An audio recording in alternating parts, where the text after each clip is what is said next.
Hello everyone, आज date है 7 मई 2022 और द हिंदू न्यूज एनालिसिस में आपका स्वागत है। इस वीडियो में हम द हिंदू की इंपॉर्टेंट न्यूज़ को एग्जाम के पॉइंट ऑफ व्यू से डिस्कस करेंगे। नीचे डिस्क्रिप्शन बॉक्स में Telegram channel volcano IAS academy का लिंक दिया हुआ है। आप Telegram channel volcano IAS academy के साथ में जुड़ सकते हैं। वहाँ पर हर exam means UPSC, state PCS and other exams के पॉइंट ऑफ व्यू से काफ़ी इंपॉर्टेंट इन्फॉर्मेशन आप सभी के साथ में शेयर की जाती है। तो चलो स्टार्ट करते हैं। वीडियो को स्टार्ट करेंगे एक ज्योग्राफिकल मैप क्वेश्चन के साथ में। और आज आपका क्वेश्चन ये है कि गोलन हाइट्स को आपको मैप में व्यू करना है, फिर इससे रिलेटेड हर इंपॉर्टेंट फैक्ट्स को एंड इंफॉर्मेशन को कमेंट बॉक्स में टाइप करना है।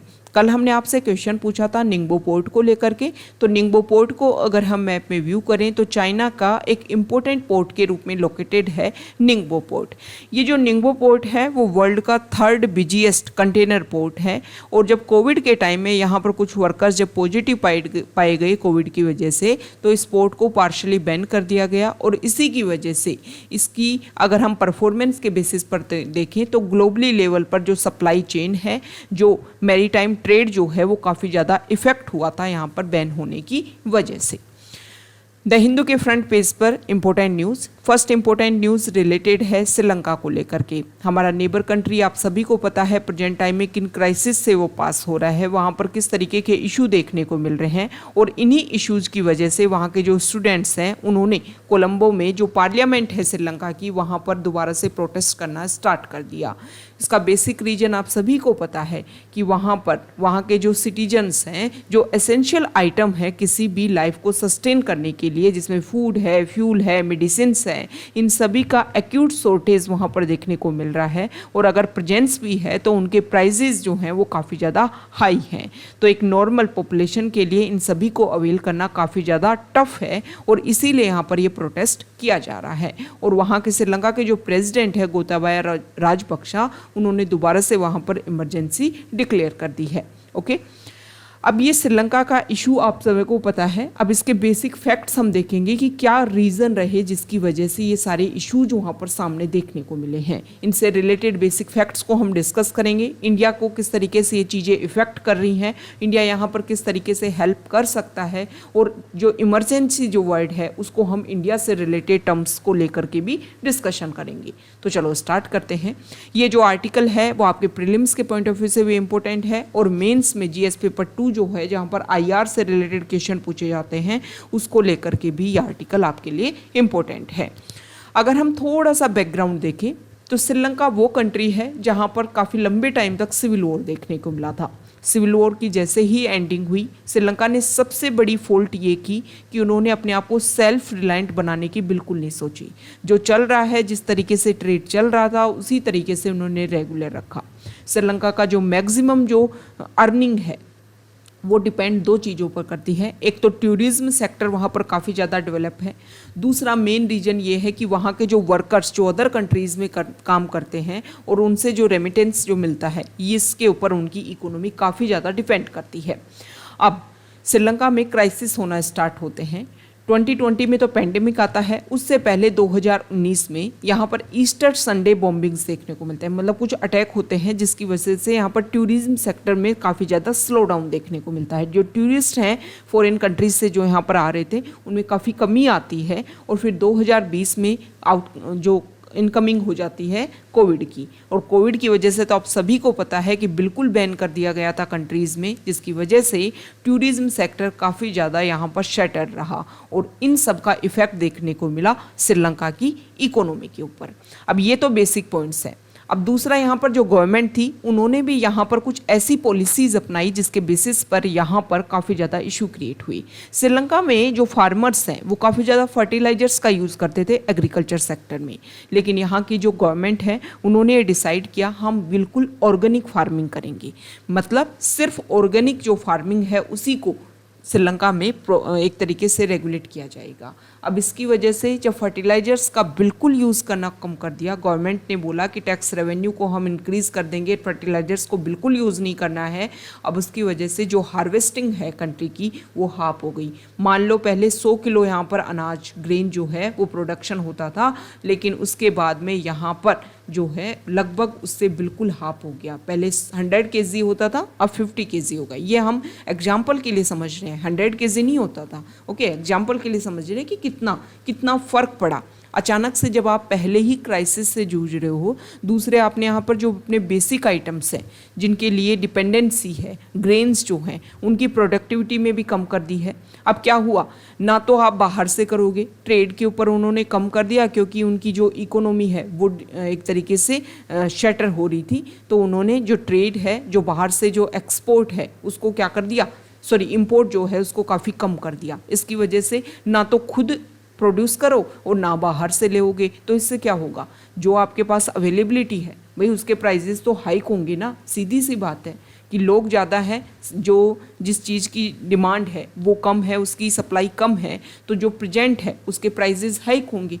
तो इसकी वजह से वहाँ पर जो भी बेसिक आइटम्स हैं, जो भी फूड आइटम्स हैं, जो भी फ्यूल है, मेडिसिन्स हैं, इन सभी के प्राइजेस काफ़ी ज़्यादा हाइक देखने को मिले हैं। और दूसरा सबसे बड़ा इशू ये भी है कि श्रीलंका जो है वो काफ़ी ज़्यादा डेप्ट में है। उनके ऊपर अदर कंट्रीज़ का डेप्ट जो है वो काफ़ी ज़्यादा है, जिसमें सबसे ज़्यादा चाइना जो है यहाँ पर अपना डोमिनेंस क्रिएट करता है। अब ये तो हमने बेसिक बैकग्राउंड देख लिया कि श्रीलंका में एक क्राइसिस क्यों देखने को मिल रहा है। ओके, वहाँ पर जो भी इकोनॉमिक इंडिकेटर्स, किस तरीके से इकोनॉमी वहाँ पर काम करती है, इन सब के बारे में हमने डिस्कशन कर लिया। चीज़ें किस तरीके से ख़राब होती गई टाइम के साथ में, ये हमने डिस्कस किया। अब किस तरीके से इस क्राइसिस को हम मेंटेन कर सकते हैं, इंडिया इसमें किस तरीके से हेल्प कर सकता है। अब सिचुएशन जो है वो काफ़ी ज़्यादा हाई लेवल पर चली गई है।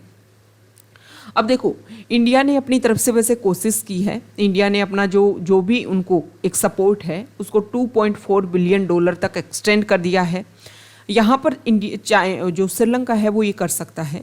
कुछ एक्सपर्ट्स ने सजेशन भी दिए हैं कि जो भी उनके ऊपर डेप्ट है उसके लिए वो डिस्कशन कर सकते हैं, जो भी हमारे इंपॉर्टेंट ऑर्गेनाइजेशन है ग्लोबली लेवल पर, जिन कंट्रीज़ के साथ में उनके डेप्ट रिलेशन है उनके साथ में, कि उनको दोबारा से एक तरीके से जो भी उनका डेप्ट है उनको रीस्ट्रक्चर करके जो टाइम ड्यूरेशन है उसको इंक्रीज़ करवाया जा सकता है।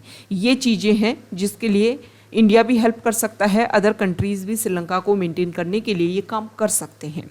ओके, अब देखो, श्रीलंका में क्राइसिस होता है तो इंडिया का जो सर्दर्न पार्ट है, जिसमें तमिलनाडु मेन जो स्टेट है, वो काफ़ी ज़्यादा इफेक्ट होता है।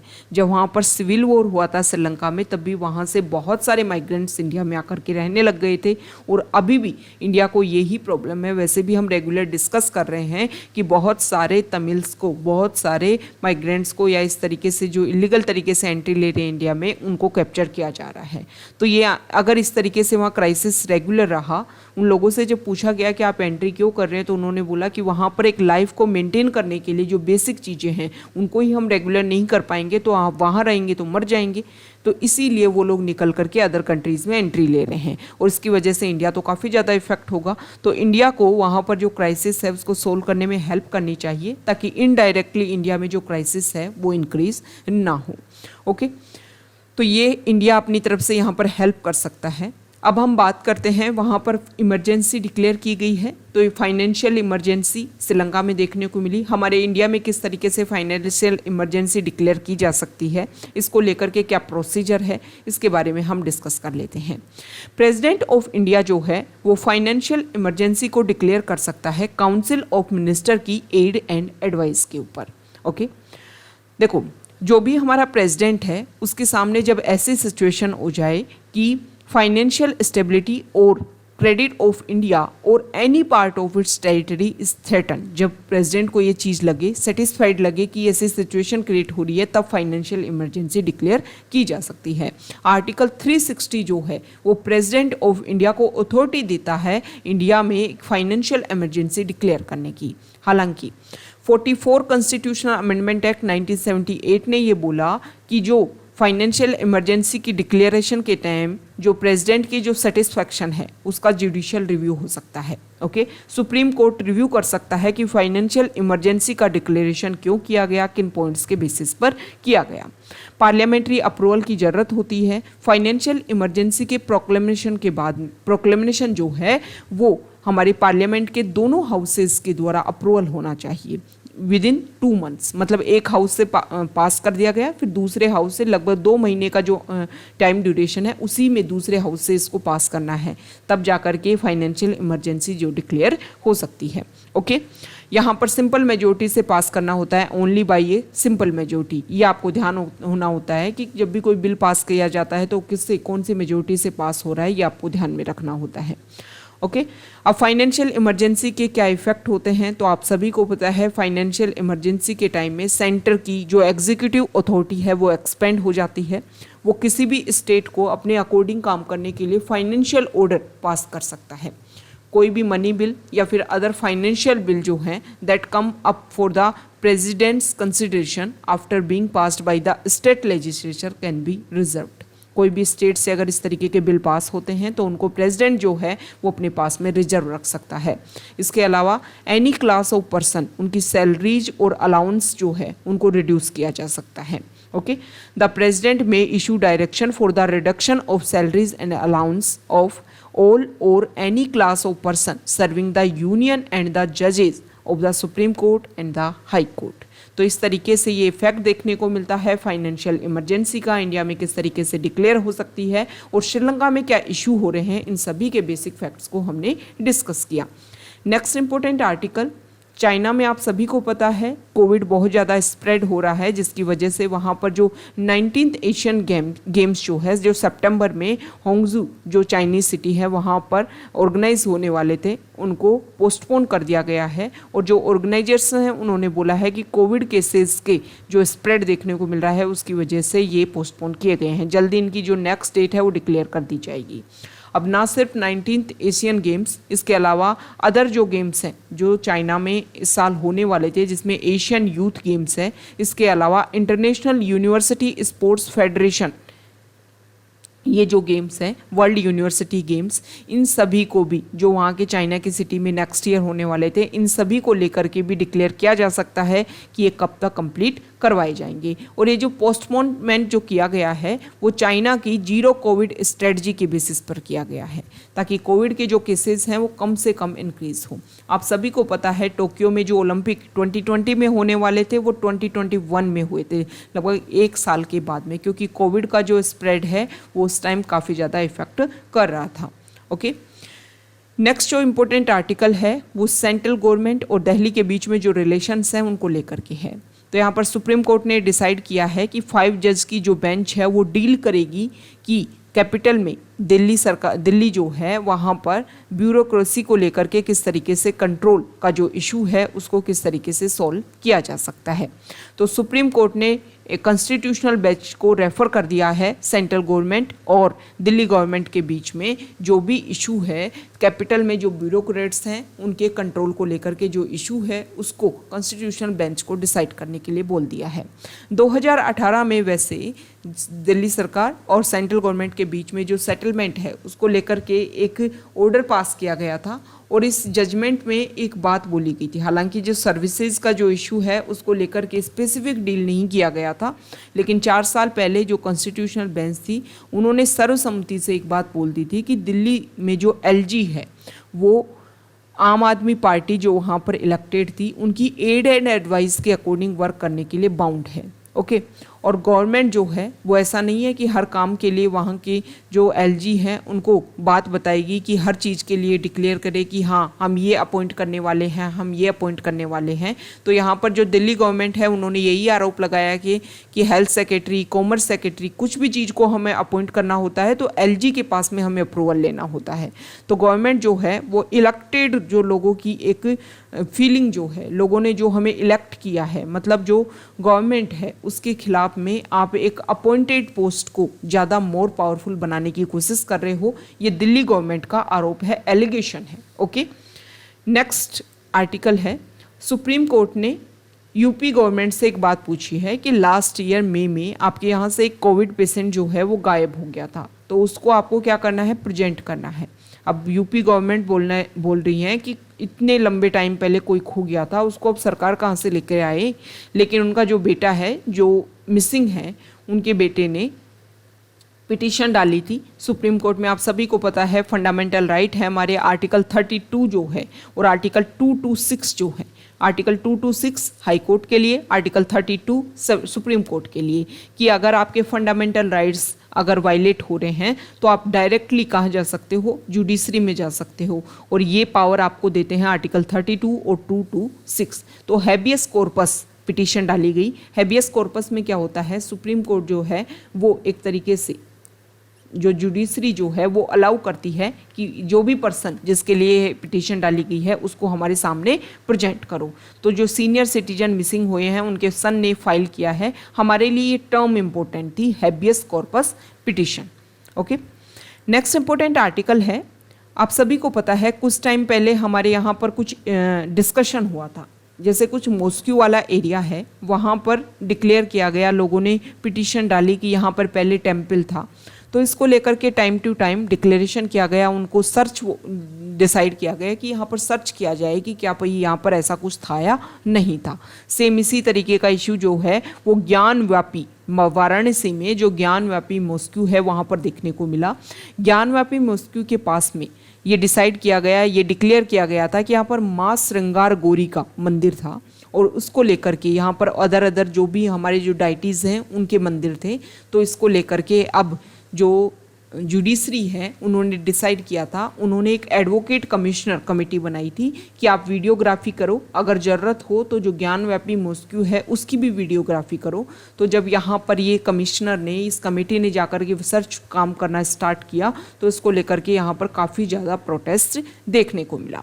नेक्स्ट इंपॉर्टेंट आर्टिकल है, देखो दिल्ली के बीजेपी लीडर हैं मिस्टर बग्गा, उनको पंजाब पुलिस ने अरेस्ट किया। अब पंजाब पुलिस ने अरेस्ट किया तो पॉलिटिकल इश्यूज को बना दिया गया कि दिल्ली जो है, दिल्ली सरकार जो है वो अपनी पावर्स, आप सभी को पता है दिल्ली में जो पावर्स हैं वो काफ़ी रेगुलेटेड हैं, सेंट्रल गवर्नमेंट के पास में बहुत ज़्यादा पावर है दिल्ली को कंट्रोल करने के लिए। तो पंजाब में आप सभी को पता है अभी आम आदमी पार्टी को मेजोरिटी मिली है, और आम आदमी पार्टी को मेजोरिटी मिली है तो वहाँ पर ये आरोप लगा रही हैं other parties, opposition party BJP, Congress, कि पंजाब की जो पावर है उनका यूज़ कर रही है दिल्ली सरकार। ओके, मतलब आम आदमी पार्टी जो है वो अपने पर्सनल यूज़ के लिए यूज़ की जा रही है पंजाब पुलिस को।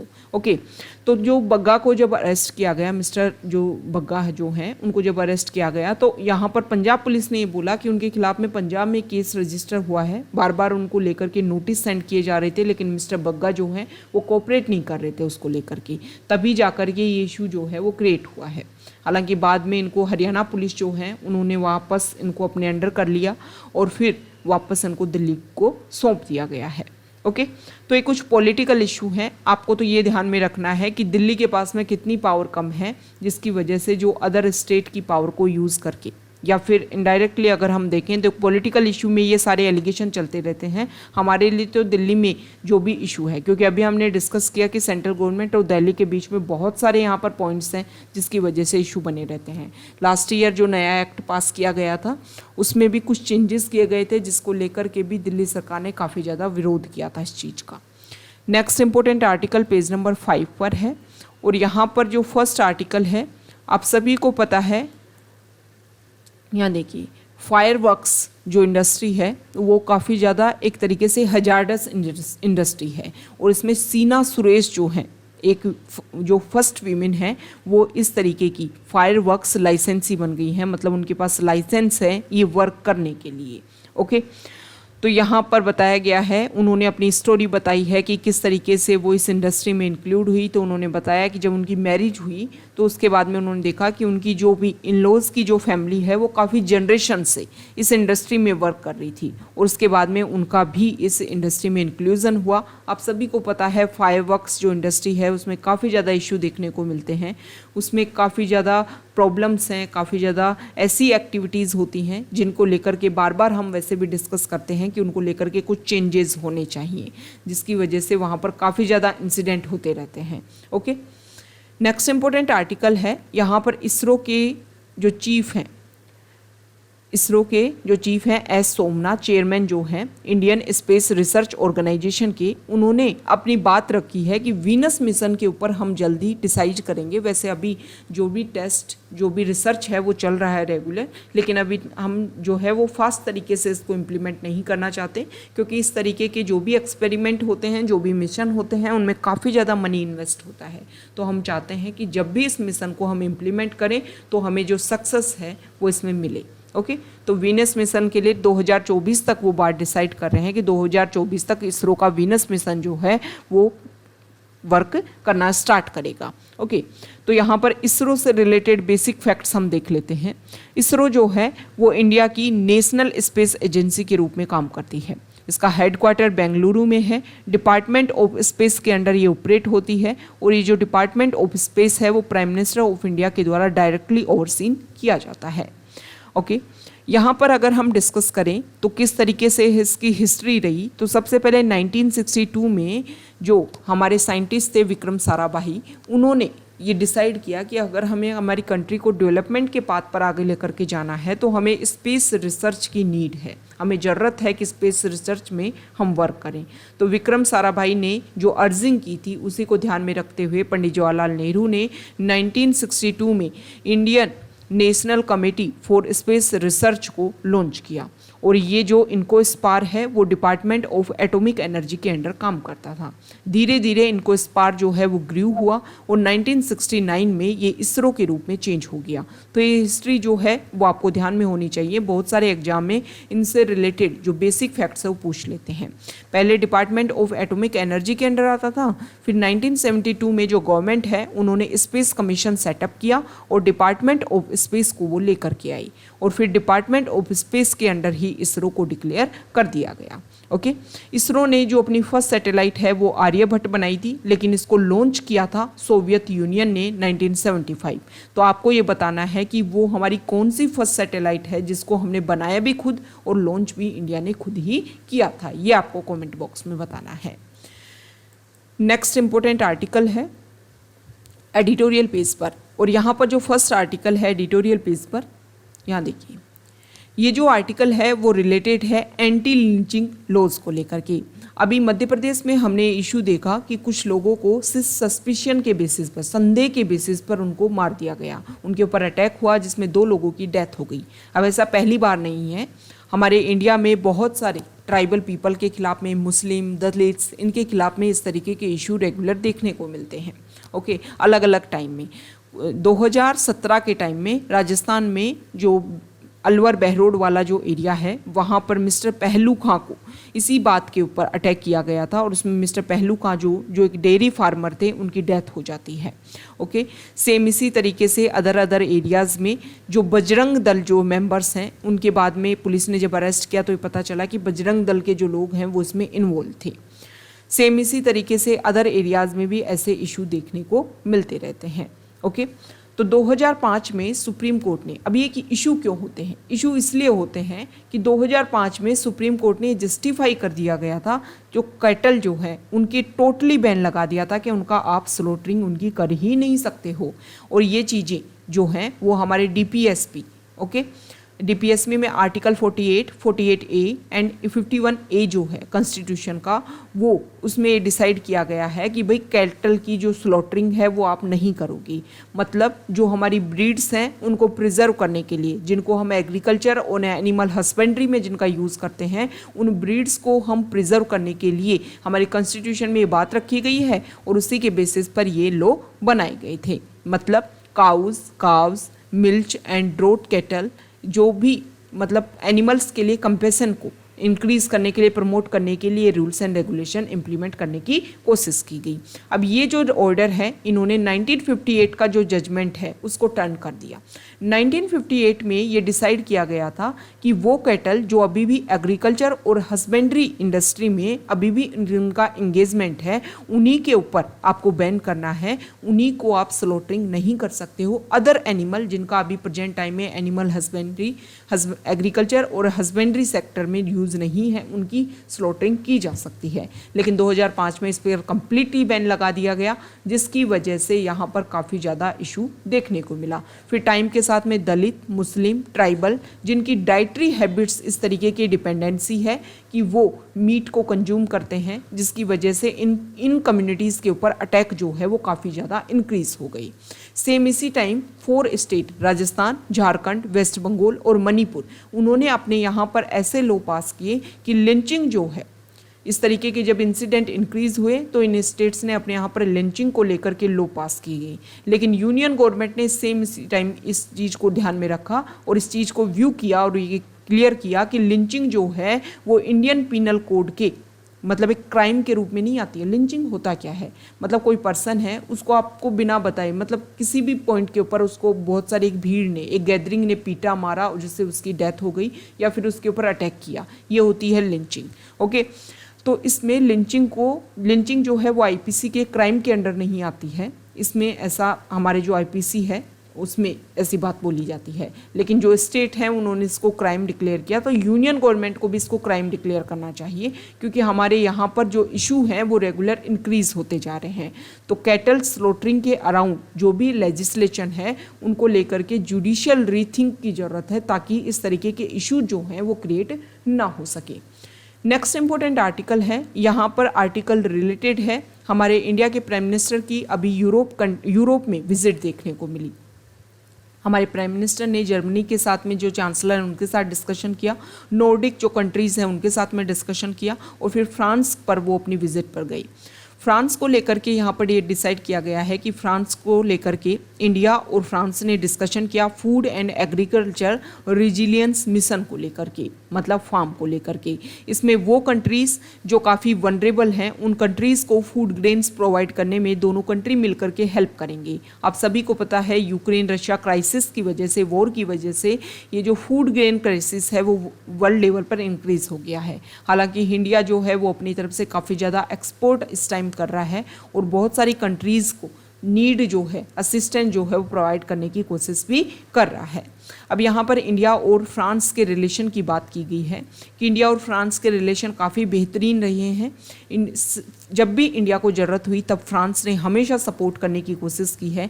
न्यूक्लियर टेस्ट को लेकर के जब इंडिया पर सैंक्शंस लगाने की बात की जा रही थी तब फ्रांस जो है वो western countries, France stood out as a western country, जिन्होंने इंडिया के ऊपर जब इम्पोज लगाने की बात की जा रही थी न्यूक्लियर टेस्टिंग के ऊपर तो उन्होंने इसका साथ नहीं दिया था। 2008 में फ्रांस जो है वो इंडिया के साथ में फर्स्ट कंट्री बना था सिविल न्यूक्लियर डील को लेकर के with India after the NSG passed a waiver allowing India to access nuclear fuel and technology. ठीक है, न्यूक्लियर सप्लायर ग्रुप्स ने जब ये डिसाइड किया कि इंडिया को वेवर करो, इंडिया को छूट दी जाए न्यूक्लियर टेक्नोलॉजी फ्यूल को एक्सेस करने के लिए, तब जो फ्रांस है वो पहला कंट्री बना जिन्होंने इंडिया के साथ में रिलेशन इस्टेब्लिश किए। ओके, इसके अलावा फ्रांस ने महाराष्ट्र का जो जैतपुर वाला एरिया है वहाँ पर 6 न्यूक्लियर पावर प्लांट्स को एस्टेब्लिश करने में भी काफ़ी ज़्यादा हेल्प की। और अभी अगर हम प्रेजेंट टाइम में बात करें तो 12 ईयर्स थे जो ओरिजिनल MOU जो साइन हुआ था और जो कंपनी जिसके साथ में साइन हुआ था, लेकिन अभी तक जो प्रोसीजर है, जो इम्प्लीमेंटेशन है वो नहीं हो पाया है। तो प्रेजेंट टाइम की जो विजिट है उसमें डिस्कशन इस चीज़ को लेकर के भी डिस्कशन किया जा सकता था। इसके अलावा यूरोपियन कंट्रीज़ की हम विजिट पर गए तो वहाँ पर जो फ्री ट्रेड एग्रीमेंट, अभी आपको प्रेजेंट टाइम में पता है कि ऑस्ट्रेलिया के साथ में और जो वेस्ट एशियन जो कंट्री है उनके साथ में भी हमने जो फ्री ट्रेड एग्रीमेंट है उसको इम्प्लीमेंट किया है। सेम इसी तरीके से फ्री ट्रेड एग्रीमेंट जो 2013 से सस्पेंडेड है उसको लेकर के भी डिस्कशन किया जा सकता था। तो बहुत सारी चीज़ें इंडिया जो है वो इम्पोर्टेंस है, इंडिया का भी इम्पोर्टेंस है यूरोपियन कंट्रीज़ के लिए और यूरोपियन कंट्रीज़ का भी इम्पोर्टेंस है इंडिया के लिए। तो इन दोनों को टाइज़ को हमें अगर बहुत ज़्यादा स्ट्रोंगर करना है, इंडिया को एक न्यू पुश देना है इन सभी को, तो बहुत सारी चीज़ों के ऊपर हमें इम्प्लीमेंटेशन लेकर के आना होगा। नेक्स्ट इंपॉर्टेंट आर्टिकल है हीट वेव्स। आप सभी को पता है अभी प्रेजेंट टाइम में काफ़ी ज़्यादा इशू है। हीट वेव्स क्या होता है, आपका नॉर्मल टेम्परेचर से ज़्यादा टेम्परेचर रेगुलर अगर देखने को मिल रहा है, मतलब 45 डिग्री सेल्सियस से टेम्परेचर मार्च अप्रैल में देखने को मिल रहा है तो हीट वेव की ये साइन है। और 47 डिग्री सेल्सियस से ज़्यादा टेम्परेचर है मीन्स सीवियर हीट वेव है। तो यहाँ पर इस आर्टिकल में बताया गया है कि हमारे जो आउटडोर वर्कर हैं वो इससे काफ़ी ज़्यादा इफ़ेक्ट हुए हैं। चाहे आप एग्रीकल्चर सेक्टर में लिख लो, चाहे आपके इंडस्ट्री सेक्टर में लिख लो, या फिर जो भी हमारी कंस्ट्रक्शन एक्टिविटीज़ हैं वहाँ पर जो वर्कर्स काम करते हैं।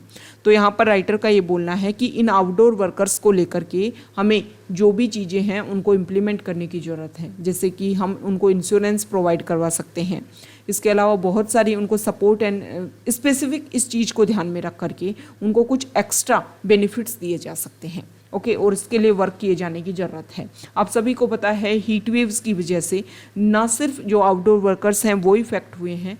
अगर हम इसी तरीके से एमिशन, हीट वेव्स क्यों इंक्रीज़ हो रहा है, क्योंकि जो टेम्परेचर है वो इनडायरेक्टली इंक्रीज़ होता जा रहा है और इसके लिए ग्रीन हाउस गैसेज का एमिशन जो है वो काफ़ी ज़्यादा इंक्रीज़ होता जा रहा है।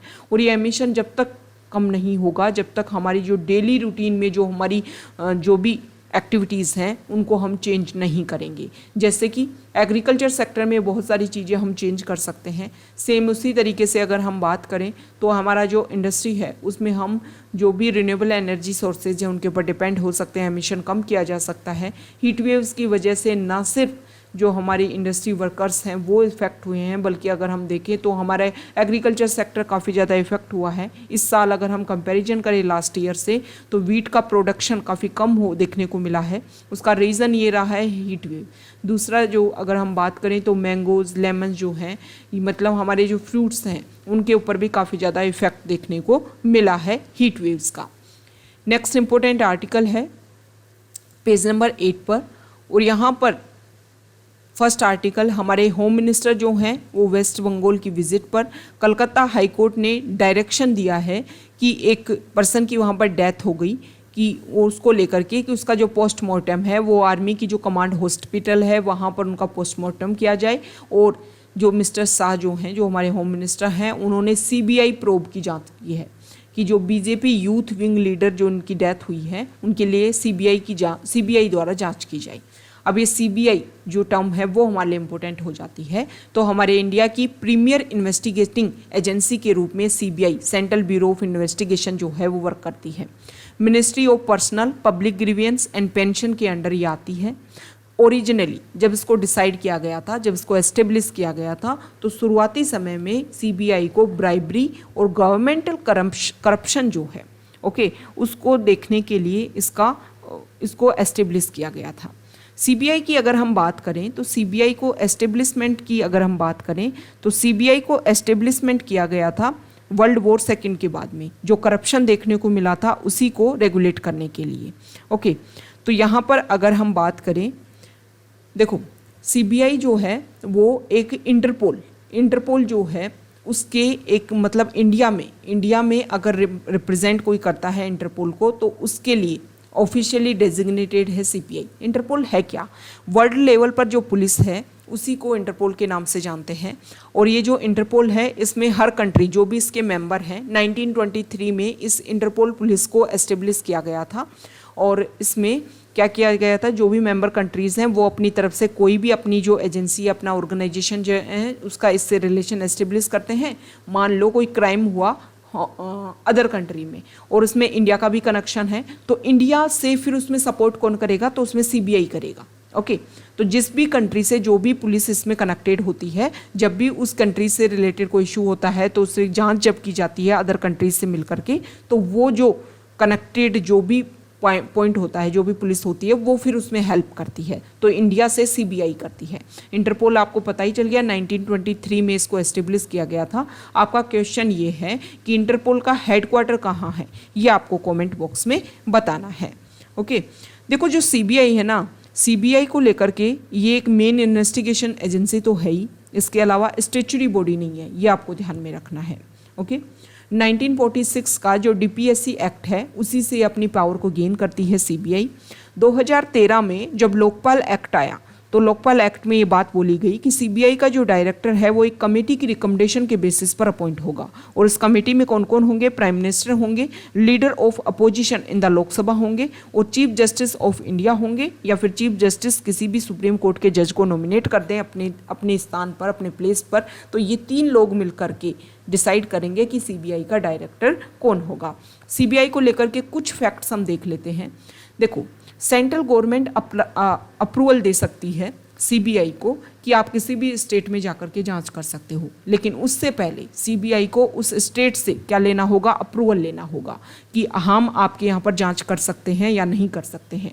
ओके, और अगर स्टेट रिफ्यूज़ करे उस चीज़ को लेकर के, तो यहाँ पर जो जांच है, जो इन्वेस्टिगेशन है, उसमें हर्डल्स क्रिएट हो सकती हैं। लेकिन ये बात आ गई सेंटर की। अब बात आती है, अगर सुप्रीम कोर्ट या फिर हाई कोर्ट वो सीबीआई को अलाउ करे कि आप उस स्टेट में जाकर के ये क्राइम हुआ है उसकी जांच कीजिए, तो उसमें उन स्टेट से अप्रूवल लेने की ज़रूरत भी नहीं है, और स्टेट अगर अप्रूवल ना भी दे तब भी सीबीआई वहाँ पर जांच कर सकती है। ये दोनों चीज़ें अलग अलग हैं, ये आपको ध्यान में रखना है।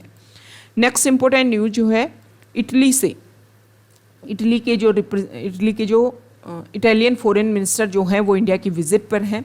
यहाँ पर डिस्कशन किया गया है यूक्रेन को लेकर के, एनर्जी को लेकर के, जिसमें ग्रीन एनर्जी की बात की गई है, ग्रीन हाइड्रोजन गैस की बात की गई है, बहुत सारी चीज़ें, क्लाइमेट चेंज को लेकर के। G20 कोऑपरेशन, G20 जो ग्रुप है अभी इस साल जो है वो इंडोनेशिया जो G20 ग्रुप की जो मीटिंग होगी उसको हेडशिप करेगा, और नेक्स्ट ईयर जो है वो इंडिया इसकी हेडशिप करेगा। तो इसको लेकर के डिस्कशन हुआ। अब उस G20 ग्रुप में बहुत सारे कंट्री जो हैं वो अदरतर, मतलब G20 ग्रुप जो है वो 2 पार्ट में बट गया है। कुछ लोग मानते हैं कि जब G20 ग्रुप की मीटिंग हो तो रशिया के जो प्रेसिडेंट है उनको बुलाओ, साथ में को एक्सटेंडेड करो G20 को, और जो यूक्रेन के जो प्रेसिडेंट है उनको भी यहाँ पर बुलाओ, ताकि डिस्कशन हो उन पॉइंट्स को लेकर के। ओके, मतलब एक कोऑपरेशन का, एक मीडिएशन का रोल प्ले कर सके G20। लेकिन कुछ कंट्रीज़ का मानना है कि जो रशिया के जो प्रेसिडेंट है उनको G20 ग्रुप में इंक्लूजन करने की ज़रूरत नहीं है। ओके, तो इन सभी पॉइंट्स को लेकर के यहाँ पर डिस्कशन हुआ। नेक्स्ट इंपॉर्टेंट आर्टिकल है पेज नंबर 9 पर, और यहाँ पर जो आर्टिकल रिलेटेड है वो नेशनल फैमिली हेल्थ सर्वे 5 से रिलेटेड कुछ डाटा आए हैं। यहाँ पर नेशनल फैमिली हेल्थ सर्वे 5 ने कुछ ये चीज़ें बताई हैं कि पहले हमारे टोटल फर्टिलिटी रेट थी 2.2 नेशनल फैमिली हेल्थ सर्वे 4 के टाइम में, और अब हो गई है 2.0। ओके, एंड ये टोटल फर्टिलिटी रेट क्या होती है? An average number of children पर वीमेन। ओके, अब कुछ स्टेट्स ऐसे हैं जहाँ पर अभी भी ज़्यादा हाइक देखने को मिल रही है, लेकिन बहुत सारे स्टेट ऐसे हैं जहाँ पर काफ़ी कम टोटल फर्टिलिटी रेट देखने को मिली है। इसके अलावा अगर हम बात करें तो बहुत सारी चीज़ें जो हैं उनमें चेंजेस होने लग गए हैं, जैसे कि अगर यहाँ पर जो चीज़ें हैं वो इंस्टीट्यूशनल बर्थ, मतलब जो डिलीवरी है वो हॉस्पिटल में हो रही है नहीं हो रही है, तो इसमें भी काफ़ी ज़्यादा चेंजेस हुए हैं। रूरल एरियाज़ में जो है वो 79% से 89% तक इंक्रीज़ देखने को मिला है, और अर्बन एरियाज़ में 87 बर्थ, पहले 87%, मतलब 100 में से 87 बच्चे जो हॉस्पिटल में पैदा होते थे, अब 94 बच्चे जो हैं हॉस्पिटल में पैदा होने लग गई।